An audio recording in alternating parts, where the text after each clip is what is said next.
Funding for this program is provided by. Additional funding provided by.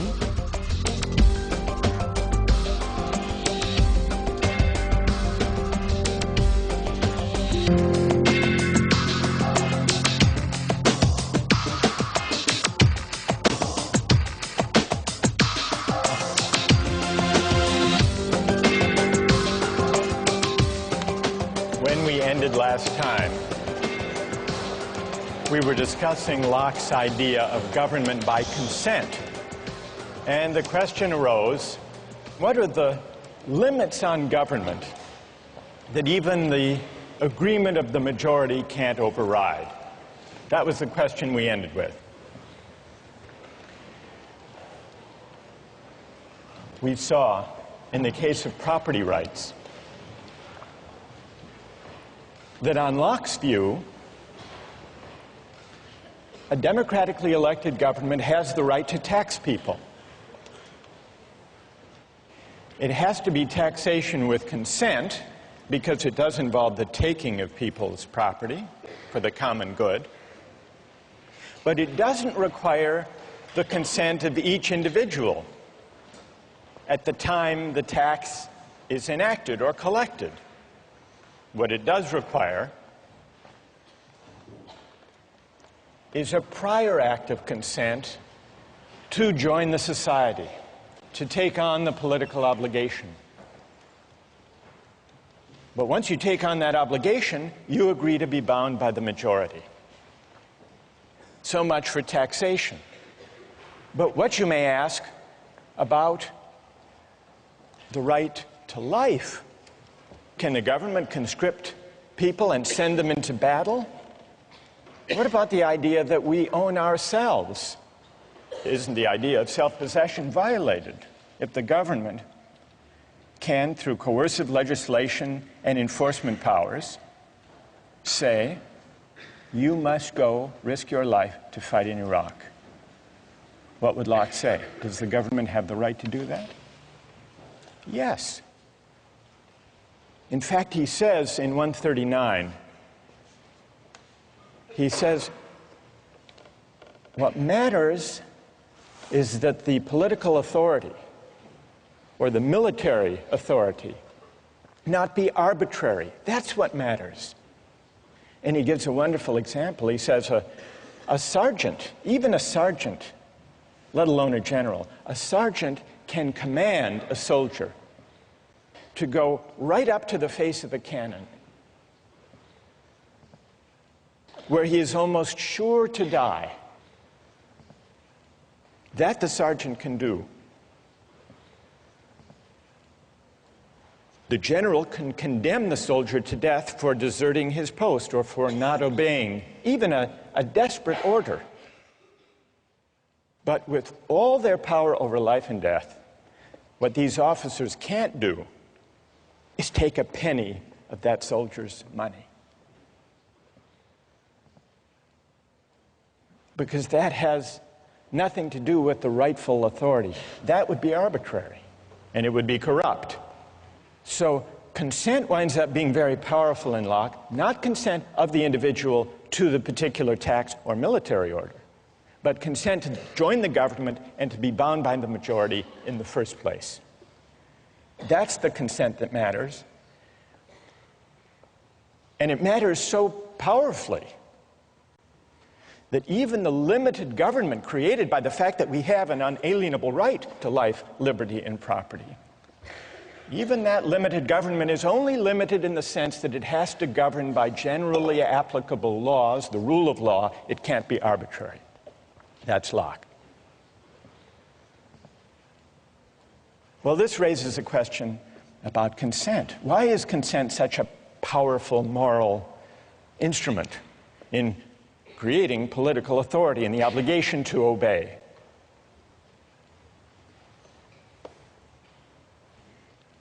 Today we begin to investigate the question of consent by looking at a concrete case, the case of military conscription.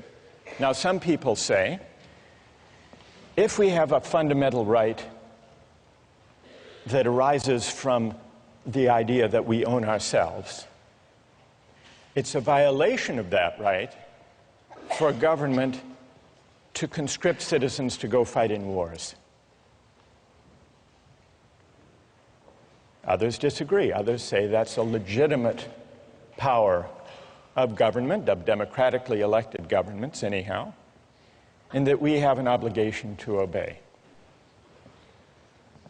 Let's take the case of the United States fighting a war in Iraq. News accounts tell us that the military is having great difficulty meeting its recruitment targets. Consider three policies that the U.S. government might undertake to deal with the fact that it's not achieving its recruiting targets. Solution number one, increase the pay and benefits to attract a sufficient number of soldiers. Option number two, shift to a system of military conscription. Have a lottery, and whosever numbers are drawn go to fight in Iraq. System number three, outsource. Hire what traditionally have been called mercenaries. People around the world who are qualified, able to do the work, able to fight well, and who are willing to do it for the existing wage. So let's take a quick poll here. How many favor increasing the pay? Huge majority. How many favor going to conscription? 1, 2. All right, maybe a dozen people in the room favor conscription. What about the outsourcing solution?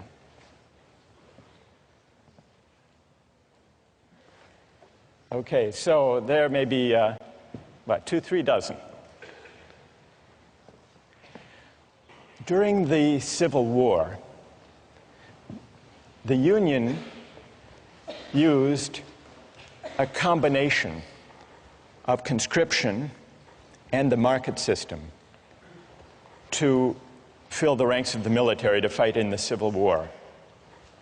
It was a system that began with conscription, but if you were drafted and didn't want to serve, you could hire a substitute to take your place. And many people did. You could pay whatever the market required in order to find a substitute. People ran ads in newspapers, in the classified ads, offering $500, sometimes $1,000 for a substitute who would go fight the Civil War in their place. In fact, it's reported that Andrew Carnegie was drafted and hired a substitute to take his place for an amount that was a little less than the amount he spent in a year on fancy cigars. Now, I want to get your views about the Civil War system. Call it the hybrid system, conscription but with a buyout provision. How many think it was a just system? How many would defend the Civil War system? Anybody? One? Anybody else? 2, 3, 4, 5. How many think it was unjust? Most of you don't like the Civil War system. You think it's unjust. Let's hear an objection. Why don't you like it? What's wrong with it? Yes. Well, by paying $300 for to be exempt one time around, you're really putting a price on on valuing human life. And we established earlier that's really hard to do. So they're trying to accomplish something that really isn't feasible. Good. So paying someone $300 or $500 or $1,000 You're basically saying that's what their life is worth to you. That's what their life is worth. It's putting a dollar value on life. That's good. And what's your name? Liz. Liz. Well, who has an answer for Liz? You defended the Civil War system. What do you say? If you don't like the price, then you have the freedom to not be sold or hired. So it's completely up to you, and I don't think it's necessarily putting a specific price on you. And if it's done by himself, I don't think there's anything necessarily morally wrong with that. So the person who takes the $500, let's say, he's putting his own price on his life, or on the risk of his life, right. And he should have the freedom to choose to do that. Exactly. What's your name? Jason. Jason, thank you. Now we need to hear from another critic of the Civil War system. Yes? It's a kind of coercion almost to people who have lower incomes. For Carnegie, he can totally ignore the draft. $300 Right. is, irrelevant in terms of his income. For Right. someone of a lower income, they're essentially being coerced to be drafted, or, it's probably they're not able to find a replacement. Or Tell me your name. Sam. Sam. All right, so you say, Sam, that when a poor laborer accepts $300 to fight in the Civil War, he is in effect being coerced by that money given his economic circumstances. Whereas Carnegie can go off, pay the money, and not serve. All right, I want to hear if someone has a reply to Sam's argument that what looks like a free exchange is actually coercive. Who has an answer to Sam? Go ahead. I'd actually agree with him in saying You that... agree with Sam? I agree with him in saying that it is coercion in the sense that it robs the individual of his ability to reason. Okay, and what's your name? Raul? All right, so Raul and Sam agree that what looks like a free exchange, free choice, voluntary act, is actually, it involves coercion. It's profound coercion of the worst kind because it falls so disproportionately upon one segment of the society. Good. All right, so Raul and Sam have made a powerful point. Who would like to reply? Who has an answer for Sam and Raul? Go ahead. I don't think that these drafting systems are really terribly different from, all volunteer army sort of recruiting strategies. The whole idea of, having benefits and pay for joining the army is, sort of a coercive strategy to get people to join. It is true that military volunteers come from disproportionately, lower economic status, and also, from certain regions of the country where you can use like the patriotism to try and coerce people to feel like it's the right thing to do to volunteer and go over to Iraq. And tell me your name. Emily. All right, Emily says, and Raul, you're going to have to reply to this, so get ready. Emily says, fair enough, there is a coercive element to the Civil War system when the laborer takes the place of Andrew Carnegie for $500. Emily concedes that. But she says, if that troubles you about the Civil War system, shouldn't that also trouble you about the volunteer army today? And before you answer, how did you vote on the first poll? Did you defend the volunteer army? I didn't vote. You didn't vote? No. By the way, you didn't vote. Did you sell your vote to the person sitting next to you? No. All right. So what would you say to that argument? I think that the circumstances are different and that there was conscription in the Civil War. There is no draft today. And I think that the volunteers for the Army today have a more profound sense of patriotism that is of an individual choice than those who were forced into the military in the Civil War. Somehow less coerced. Less coerced. Even though there is still inequality in American society, even though, as Emily points out, the makeup of the American military is not reflective of the population as a whole. Let's just do an experiment here. How many here have either served in the military or have a family member who has served in the military? In this generation, not parents, family members, in this generation. And how many have neither served nor have any brothers or sisters who have served?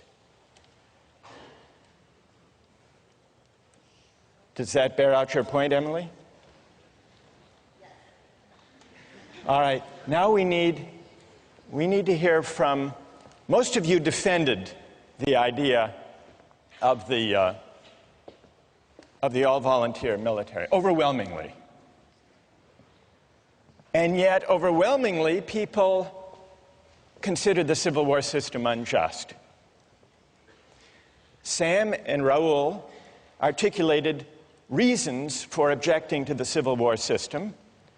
It took place against a background of inequality, and therefore the choices people made to buy their way into military service were not truly free, but at least partly coerced. Then Emily extends that argument in the form of a challenge. All right, everyone here who voted in favor of the all-volunteer army should have to explain, well, what's the difference in principle?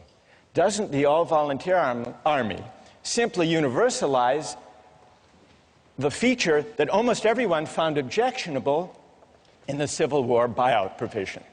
Did I state the challenge fairly, Emily? Yes. Okay. So we need to hear from a defender of the all-volunteer military who can address Emily's challenge. Who can do that? Go ahead.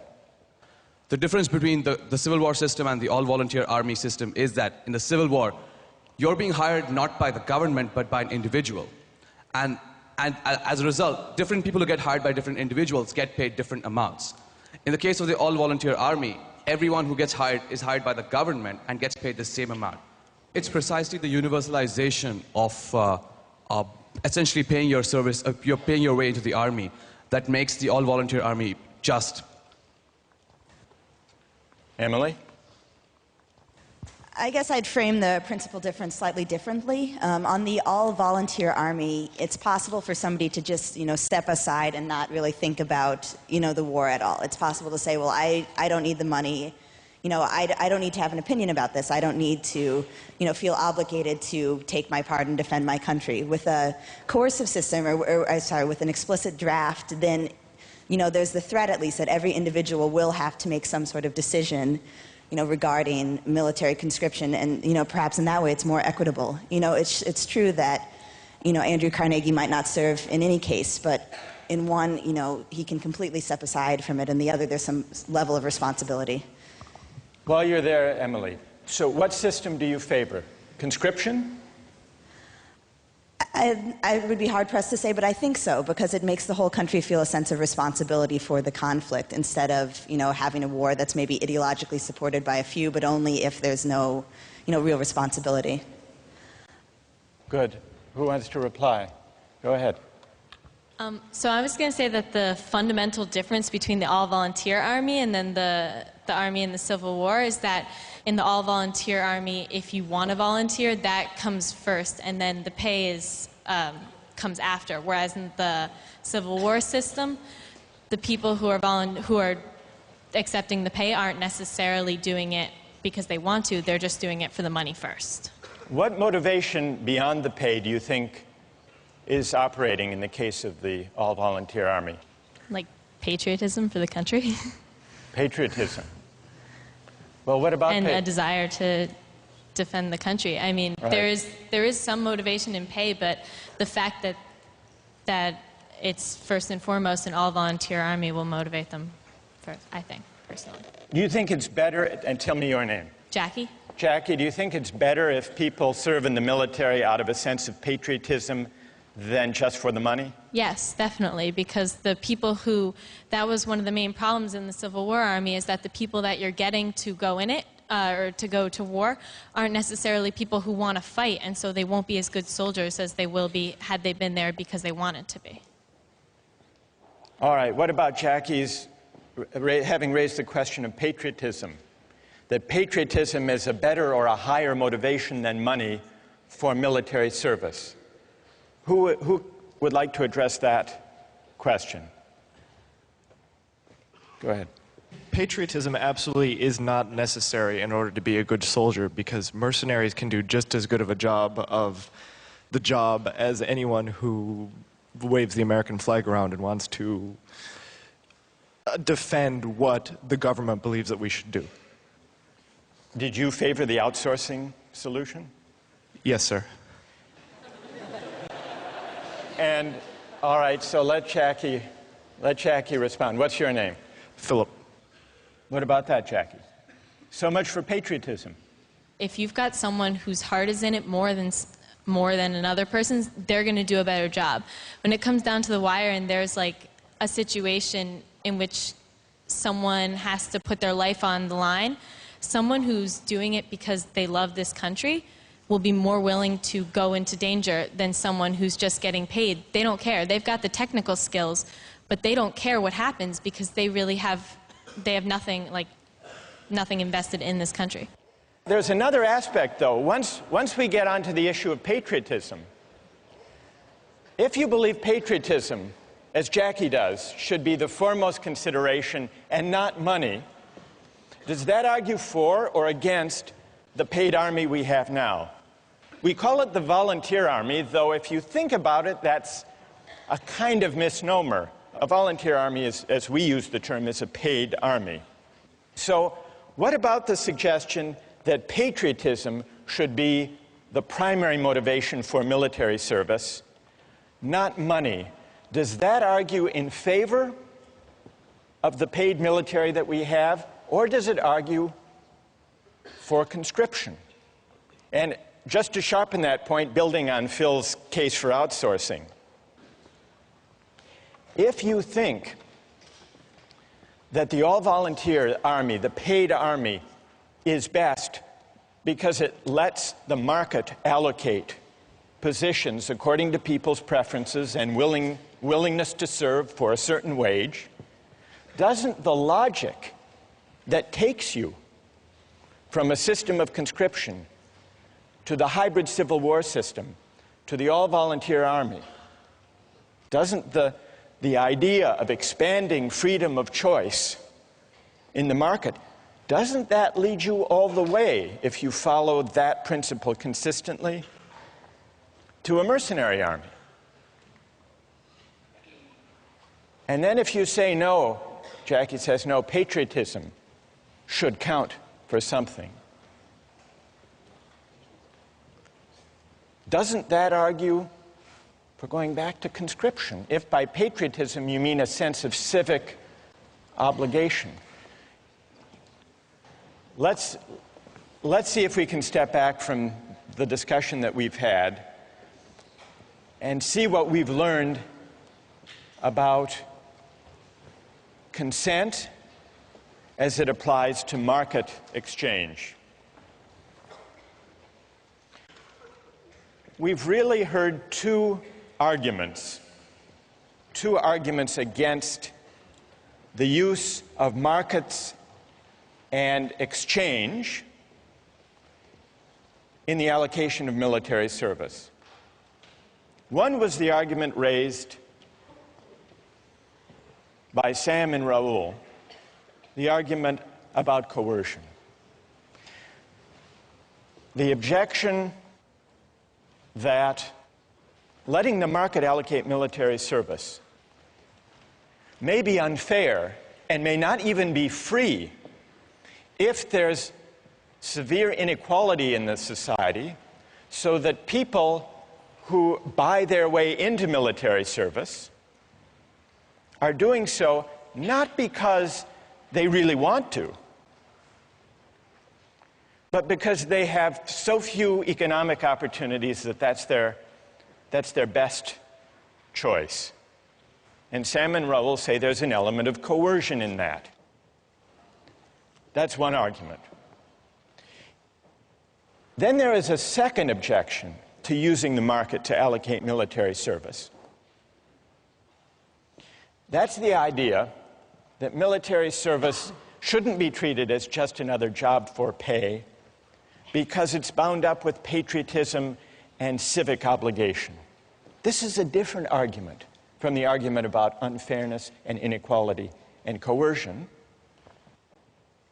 It's an argument that suggests that maybe where civic obligations are concerned,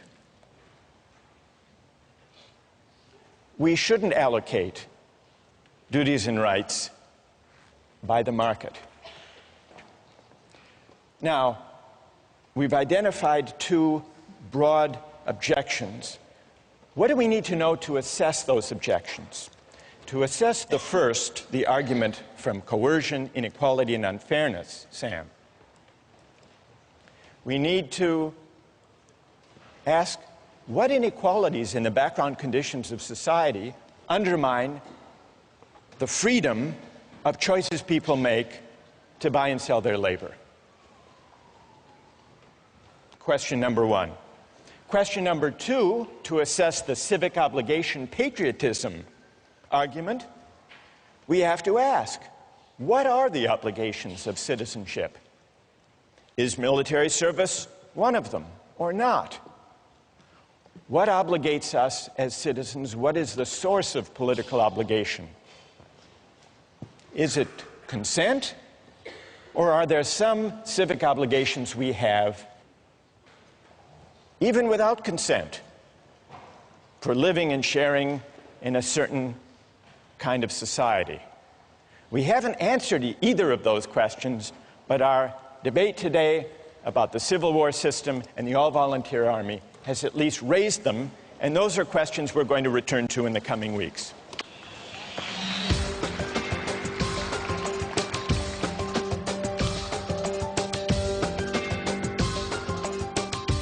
Do you think you should be able to bid for a baby that's up for adoption? That's Andrew's challenge.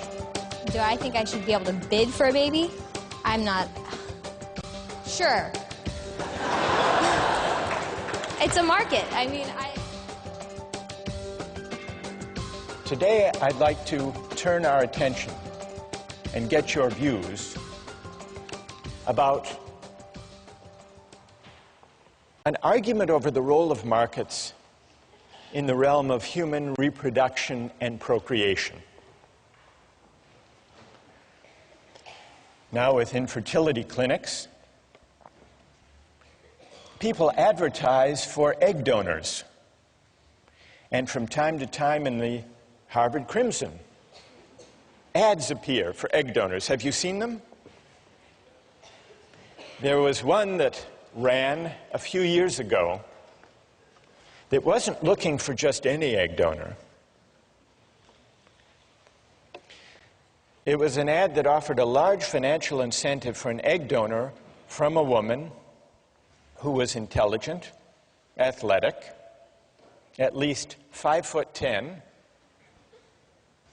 and with at least 1,400 or above on her SATs. How much do you think the person looking for this egg donor was willing to pay for an egg from a woman of that description? What would you guess? $1,000? 15,000? 10? I'll show you the ad.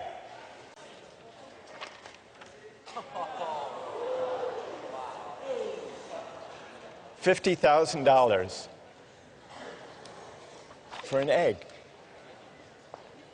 but only a premium egg. What do you think about that? Well, there are also sometimes ads in the Harvard Crimson and other college newspapers for sperm donors.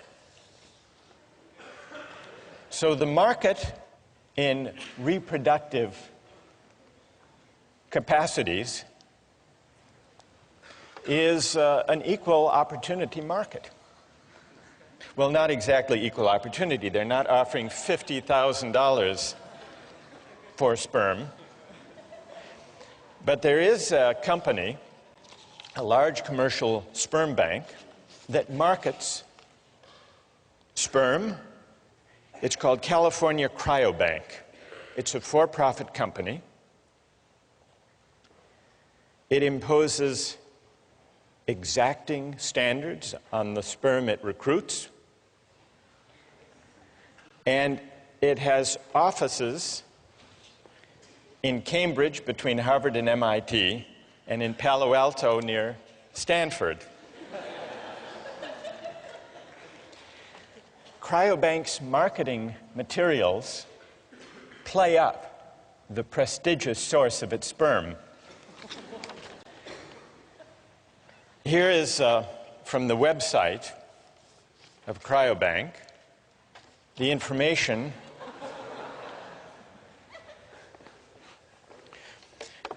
here. They talk about the compensation.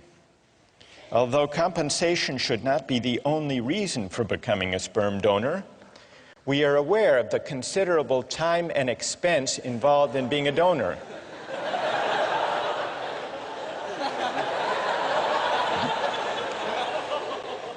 So, do you know what they offer?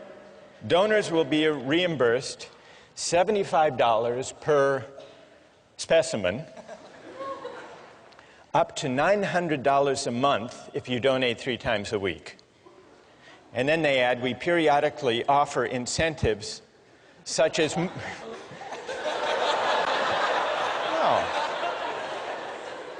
such as movie tickets or gift certificates for the extra time and effort expended by participating donors. It's not easy to be a sperm donor. They accept fewer than 5% of the donors who apply. Their admission criteria are more demanding than Harvard's. The head of the sperm bank said the ideal sperm donor is 6 feet tall, with a college degree, brown eyes, blonde hair, and dimples. For the simple reason that these are the traits that the market has shown the customers want. Quote, quoting the head of the sperm bank, if our customers wanted high school dropouts, we would give them high school dropouts. So here are 2 instances, the market in eggs for donation and the market in sperm,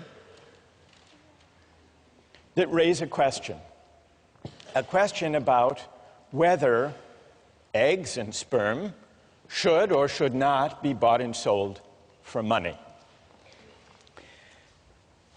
As you ponder that, I want you to consider another case involving a market and, in fact, a contract in the human reproductive capacity. And this is the case of commercial surrogate motherhood. And it's a case that wound up in court some years ago. It's the story of Baby M. It began with William and Elizabeth Stern, a professional couple, wanting a baby, but they couldn't have one on their own, at least not without medical risk to Mrs. Stern. They went to an infertility clinic where they met Mary Beth Whitehead, a 29-year-old mother of 2, the wife of a sanitation worker. She had replied to an ad that the center had placed, seeking the service of a surrogate mother. They made a deal. They signed a contract in which William Stern agreed to pay Mary Beth Whitehead a $10,000 fee, plus all expenses, in exchange for which Mary Beth Whitehead agreed to be artificially inseminated with William Stern's sperm, to bear the child, and then to give the baby to the Sterns. Well, you probably know how the story unfolded. Mary Beth gave birth and changed her mind. She decided she wanted to keep the baby. The case wound up in court in New Jersey. So let's put aside any legal questions and focus on this issue as a moral question. How many believe that the right thing to do in the Baby M case would have been to uphold the contract, to enforce the contract? And how many think the right thing to do would have been not to enforce that contract? So it's about, the majority say enforce. So let's now hear the reasons that people had, either for enforcing or refusing to enforce this contract. First, from those, I want to hear from someone in the majority. Why do you uphold the contract? Why do you enforce it? Who can offer a reason?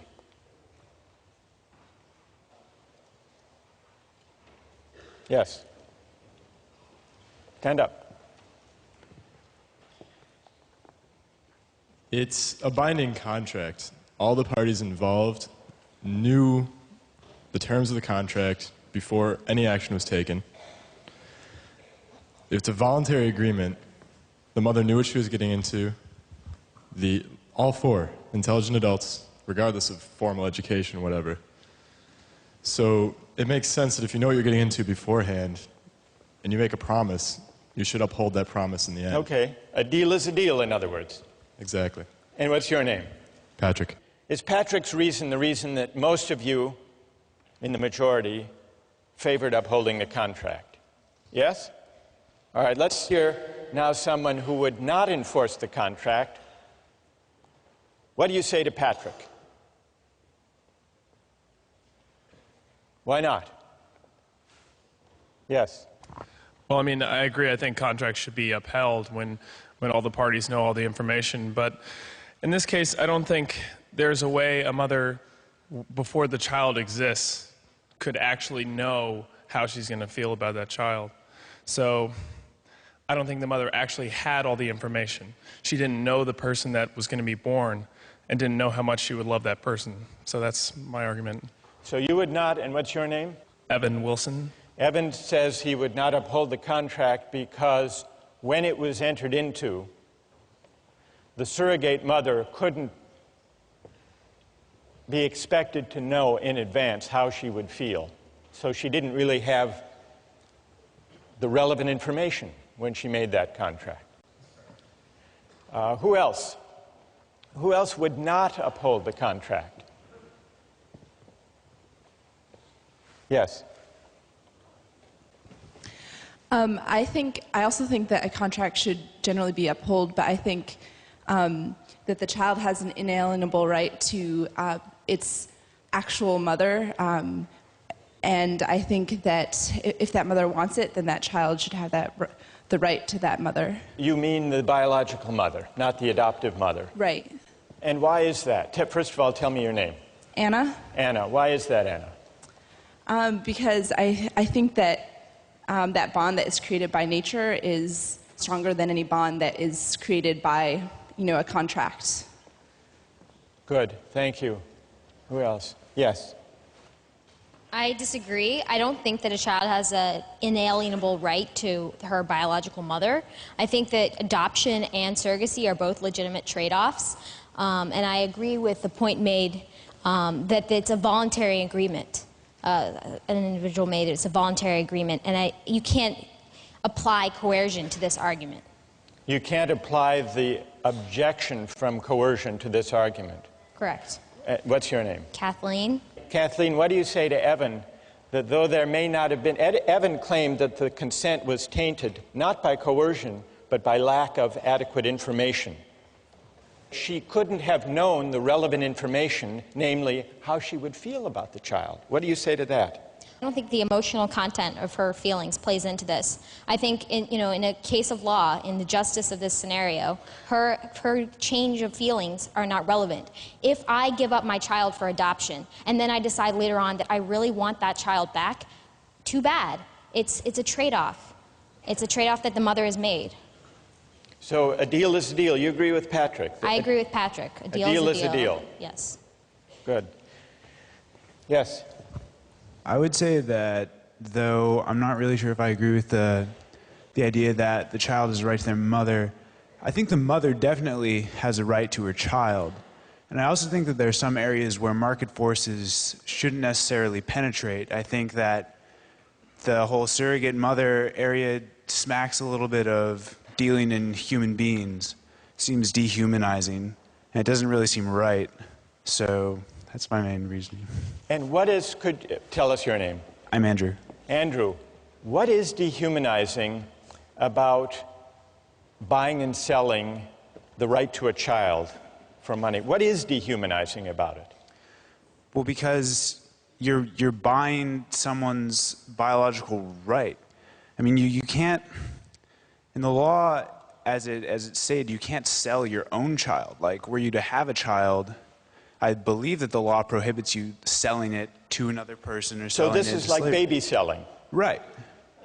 To a certain extent. I mean, though there is a contract with another person, you've made agreements and whatnot, there is an undeniable emotional bond that takes place between a mother and a child. And it's wrong to simply ignore this because you've written out something contractually. All right, you want to reply to Andrew? Stay there. You point out there's an undeniable emotional bond. I feel like in this situation, we're not necessarily arguing against adoption or surrogacy in itself. We're just sort of pointing out the emotional differences. Well, but wait, I mean, it's easy to break everything down to numbers and say, oh, we have contracts like you're buying and selling a car. But there are underlying emotions. I mean, you're dealing with people. I mean, these are not objects to be bought and sold. All right, what about Andrew's claim that this is like baby selling? I believe that adoption and surrogacy should be permitted. Whether or not I actually will partake in it is not really relevant, but I think that the government should give its citizens the rights to allow for adoption and surrogacy. But adoption is not, according to Is the law. adoption baby selling? Well, do you think you should be able to bid for a baby that's up for adoption? That's Andrew's challenge. Do I think I should be able to bid for a baby? I'm not sure. It's a market. I mean, I feel like the extent to which it's been applied, I'm not sure if the government should be able to permit it, and I have to think about it more, but... All right, fair enough. Are you satisfied, Andrew?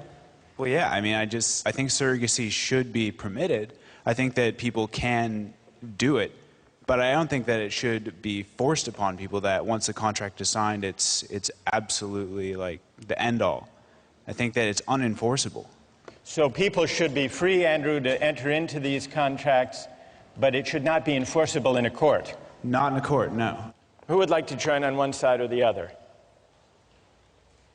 Yes? I think I have an interesting perspective on this because my brother was actually one of the people who donated to a sperm bank, and he was paid a very large amount of money. He was 6 feet tall, but not blonde. He had dimples, though. So he actually has... I'm an aunt now, and he has a daughter.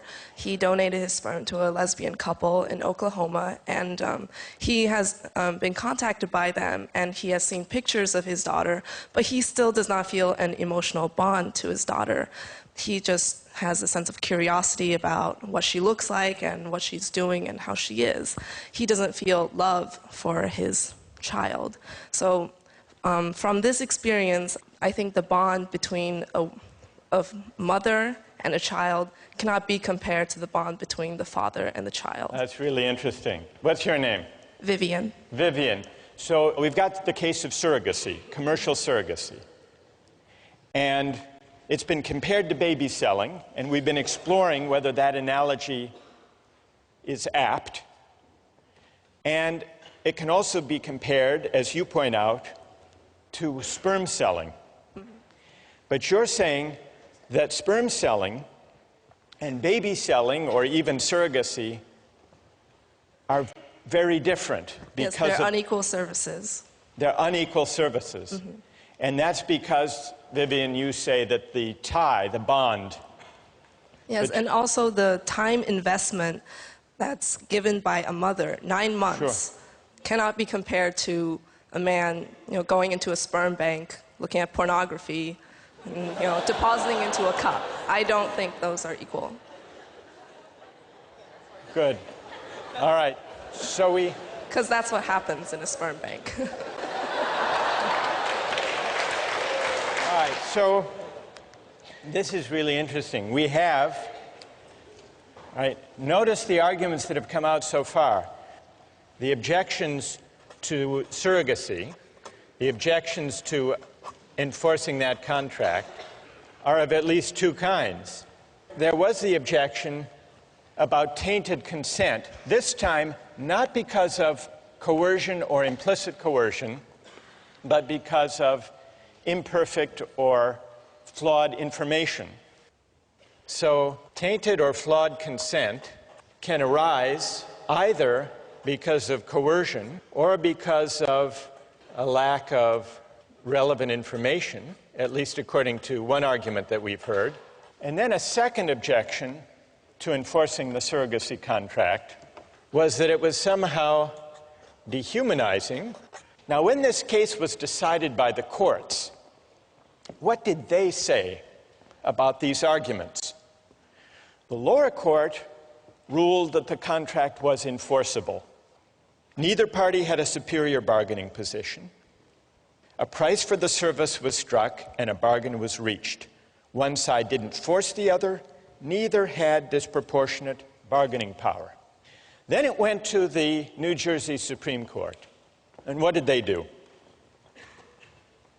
They said this contract is not enforceable.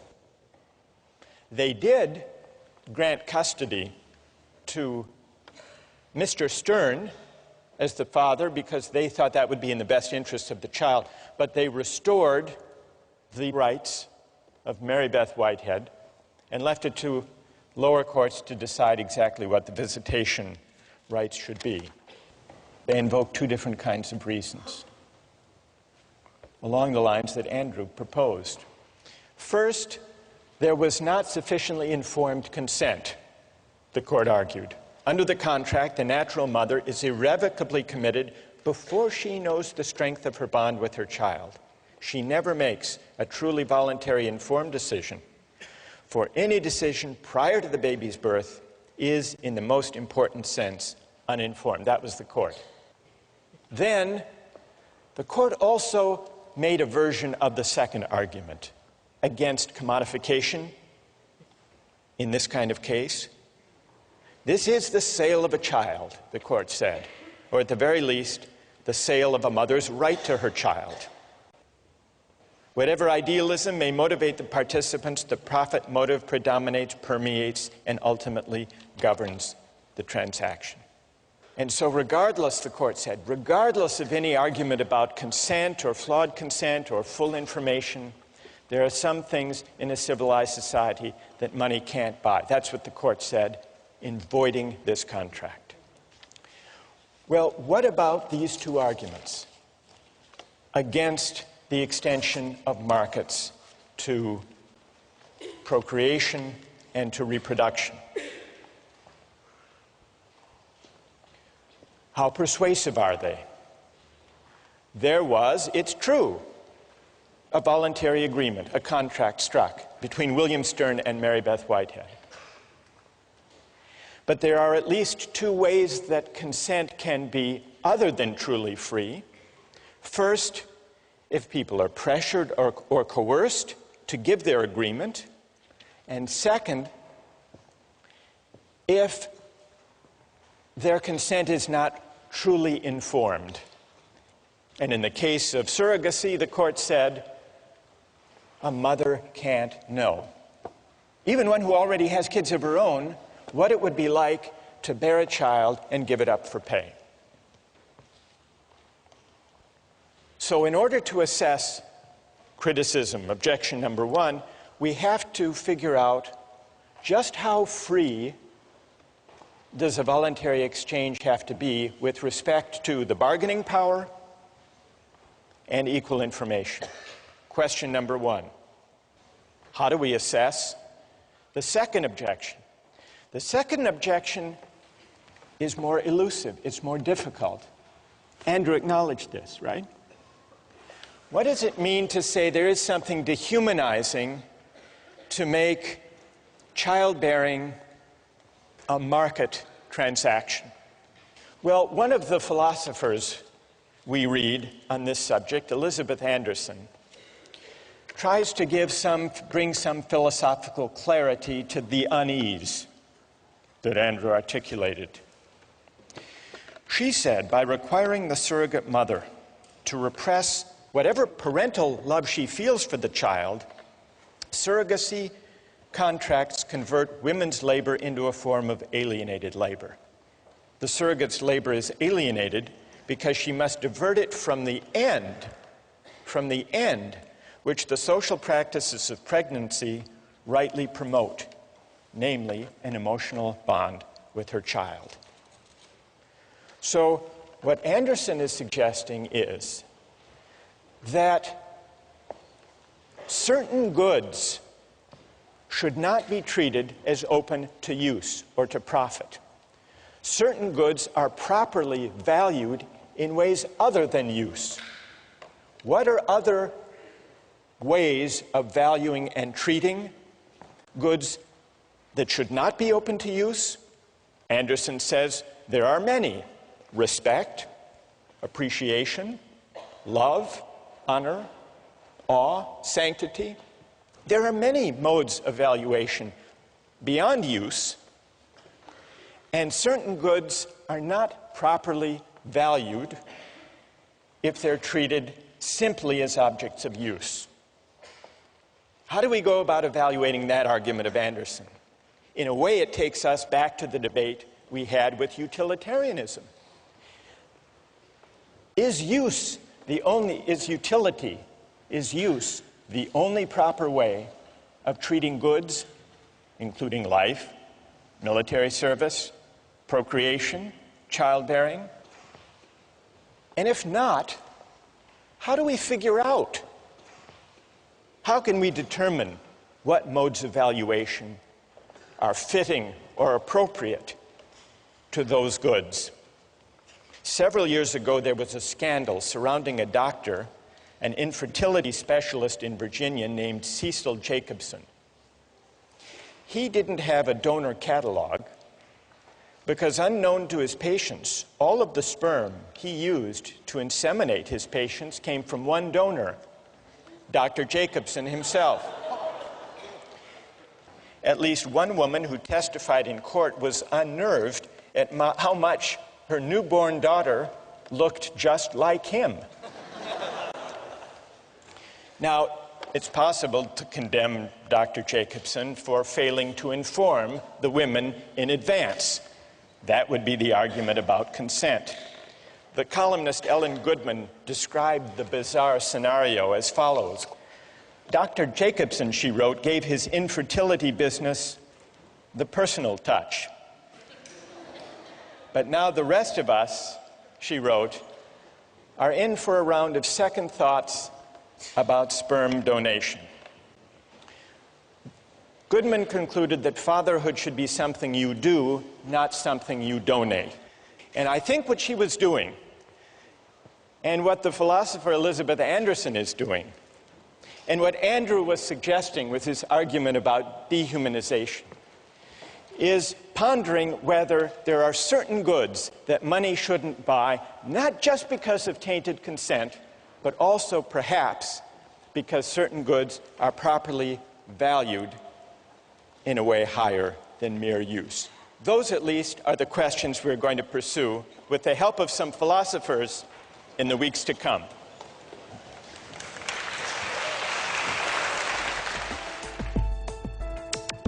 Don't miss the chance to interact online with other viewers of Justice. Join the conversation, take a pop quiz, watch lectures you've missed, and learn a lot more. Visit justiceharvard.org. It's the right thing to do.